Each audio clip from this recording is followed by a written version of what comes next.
සුබ දවසක් ඔයාලා හැමෝටම. ඉතින් හැමෝම හොඳින් ඉන්නවා කියලා හිතනවා.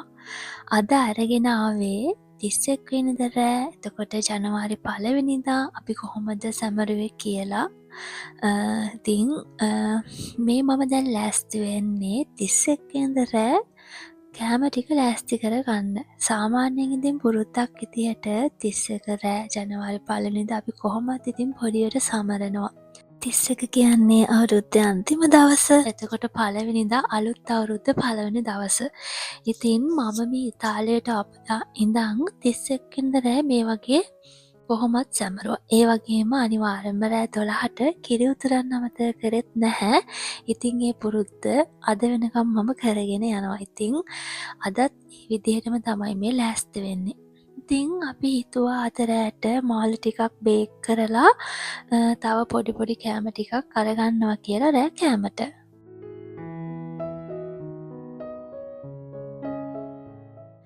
ඉතින් මාළු ටිකට අවශ්‍ය කරන දේවල් එකතු කරලා ඒක හොඳට මැරිනේට් වෙන්න මම පැය 2ක් විතර තිබ්බා. ඒක පැත්තකින් තියලා ඉතුරු දේවල් ටික මම හදන්න පටන් ගත්තා.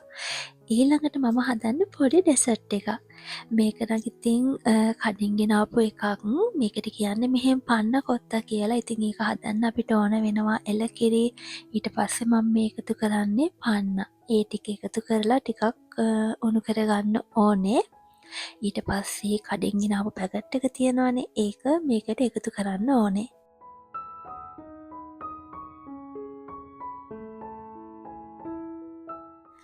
මේ පැකට් එක මේකට එකතු කරලා ඒක අඩු ගින්දරේ හොඳට උණු කරන්න ඕන. චුට්ට වෙලාවක් යනකොට ඒක ටිකක් උණු ගතියට එනවා. ඊට පස්සේ ඉතින් ලිප් ඕෆ් කරලා අපි ගන්න භාජනයකට හෝ චූටි කප් වලට දාගන්නවා නම් ඒක දාගෙන ෆ්‍රිජ් එකේ දාන්න ඕනේ. ඉතින් ඒකට වෙනම තව අපිට සිරප් එකක් හම්බ වෙනවා. ඒක නම් දාන්නේ මේක හොඳට සෙට් වුණාට පස්සේ.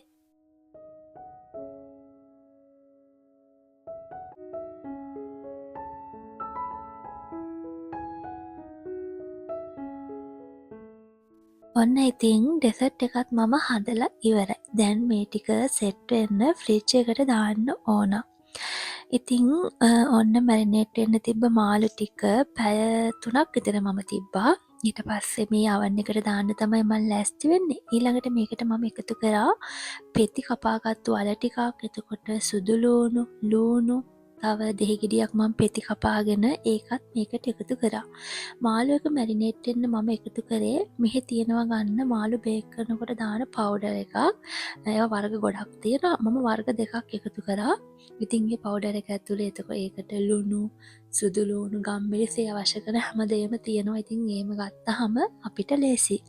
දැන් ඉතින් ආයෙත් පාරක් ඔලිව් තෙල් චුට්ටක් වැඩිපුර එකතු කරලා මම මේක බේක් කර ගන්නවා.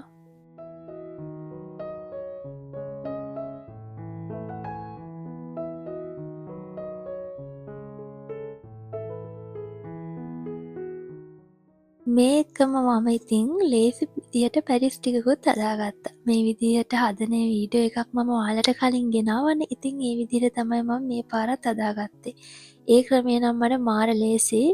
ඉතින් එන්න ඒ විදියට මම පැරිස් චුට්ටකුත් හදාගත්තා. ඔන්න ඉතින් ලොකු වෙලාවක් ගියේ නැහැ. හරිම ඉක්මනට ඔන්න කෑම මේසෙ මම ලෑස්ති කරගත්තා.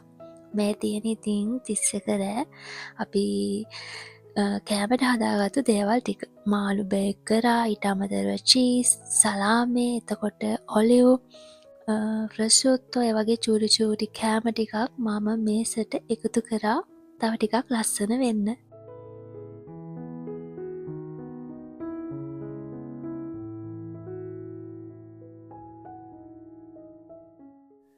ඉතින් ඔයාලත් 31 රෑ සැමරුවද? මම ඉතින් ලංකාවෙද්දි නම් මේ විදියට 31 රෑ එහෙම සමරලා නැහැ. මම මෙහෙට ආවට පස්සේ තමයි ඉතින් මේ විදියට 31 රෑ එතකොට හරියටම රෑ 12ට කිරි උතුරන්න ඒ වගේ දේවල් පුරුදු වුණේ. ඉතින් මං ආපුදා ඉඳන්ම එක දිගට මේ වෙනකම් මම මේ දේ කරගෙන ආවා. ඒක ඉතින් පොඩි අයටත් හරි සතුටු දවසක්. අවුරුද්දේ අන්තිම දවසයි අලුත් අවුරුද්ද පළවෙනි දවසයි අපි ගත කරනවා කියන්නේ ඉතින් ඒක හරි අමුතු සතුටක් ඉතින්. ඉතින් ඔන්න රෑ 12 ලබනකන් ඉතින් අපි මේ විදිහට කෑම කාලා ඉතින් කතා බහ කර සතුටින් මේ වෙලාව ගත කරා. මේ ඉතින් ඔන්න ඩෙසර්ට් එකක් සෙට් වෙලා තිබ්බා. දැන් ඉතින් කට්ටිය රැට කාලා ඉවරයි. දැන් ඩෙසර්ට් එක කන්නයි හදන්නේ. ඉතින් කන්න කලින් මං අර සිරප් එක මේකට එකතු කරගත්තා.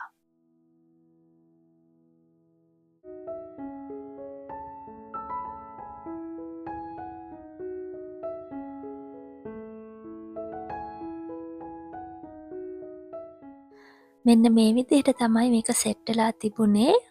මේක රසයි. මෙහින් අය ඉතින් මේක කාලා තියෙනවනේ. මොකද සුපර් මාකට් වල ඉතින් අපිට අරන් හදාගන්න පුළුවන් ලේසියෙන්ම. ඉතින් ඔන්න ඔය විදිහට තමයි පන්න කොත්ත එක තිබුණේ.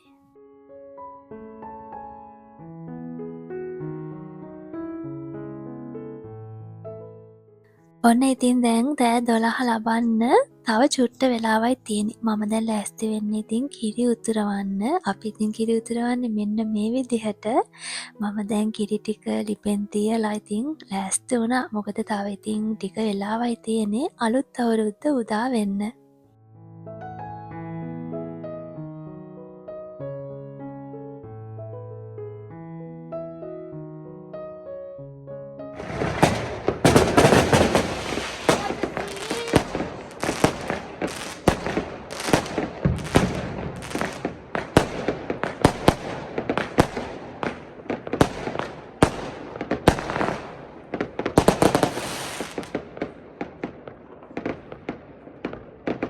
ඔන්න ඉතින් අලුත් අවුරුද්ද ලබනකොට කිරිමුට්ටියත් ඔන්න ඔය විදිහට ඉතිරුණා ඉතින්. ඔයාලා හැමෝටම ලැබුවා වූ 2026 අවුරුද්ද සුබම සුබ අලුත් අවුරුද්දක් වෙන්න කියලා මම මේ වෙලාවේ ප්‍රාර්ථනා කරනවා.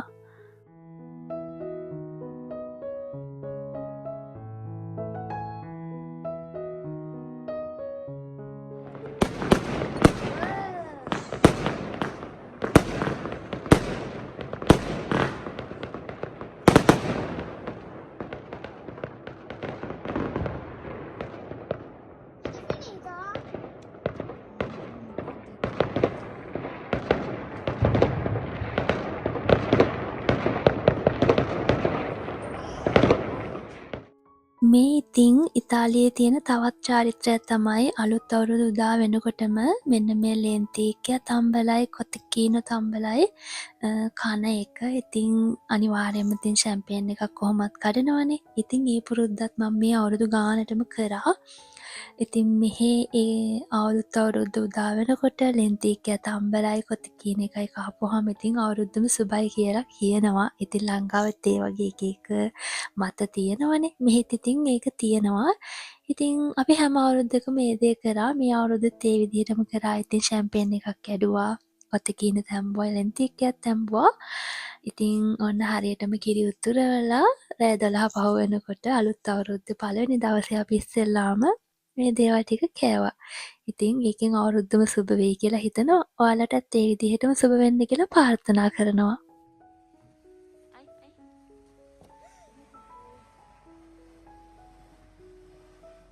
ඉතින් අලුත් අවුරුද්ද ලැබුවට පස්සේ ඉතින් මේ අපි ඉන්න ගෙදර ඉස්සරහා පාර තියෙනවනේ. ඒකේ ගෙවල් සේරගෙම මල් වෙඩි පත්තු කරා හරිම ලස්සනට. කලින් ඔයාලා දැක්කනේ.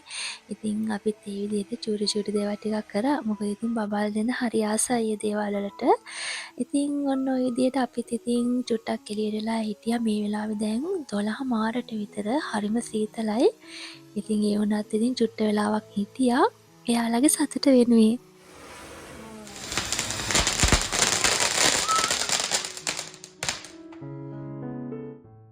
මේ ජනවාරි 1 දවසේ මම ඉතින් කැවිලි හැදුවා අද උදේට. ඊට පස්සේ කිරිබතුත් හදලා කෑම මේස මම ලෑස්ති කරා.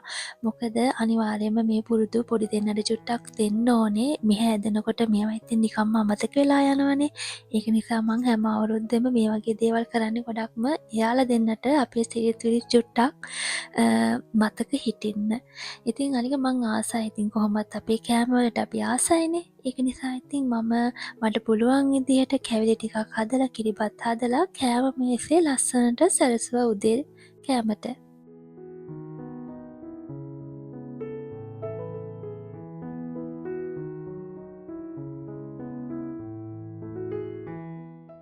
ඊට පස්සේ දවල් කෑමට අපි රයිස් ටිකක් හැදුවා. හදාගෙන අපි අපේ යාළුවෙක් ගෙදර යන්නයි හදන්නේ. එහෙ තමයි අද පළවෙනිද පාටි එක තියෙන්නේ. ඉතින් අපි රයිස් චුට්ටක් හදාගෙන එහෙ ගියා ඒගොල්ලොත් එක්ක එකතු වෙලා මේ අලුත් අවුරුද්ද සමරන්න. ඉතින් ඔය විදිහට තමයි 31 වෙනිදා රෑ එතකොට ජනවාරි 1 වෙනිදා අපි සමරුවේ. ඉතින් අද පුංචි වීඩියෝ එකක්. ඒත් මං හිතනවා ඔයාලා ආසාවෙන් බලන්න ඇති කියලා. ඉතින් වෙනද වගේම මාව අහන් හිටියට මාව බලන් හිටියට ඔයාලට ගොඩාක් ස්තුතියි. ඉතින් ආයෙත් ප්‍රාර්ථනා කරනවා 2026 අවුරුද්ද ඔයාලගේ හැම ප්‍රාර්ථනාවක්ම ඉටු වෙන වාසනාවන්ත නව වසරක් වේවා කියලා. එහෙනම් ඉතින් ආයෙත් දවසක අලුත් වීඩියෝ එකකින් හම්බ වෙමු. ඔයාලා හැමෝටම සුබම සුබ දවසක්.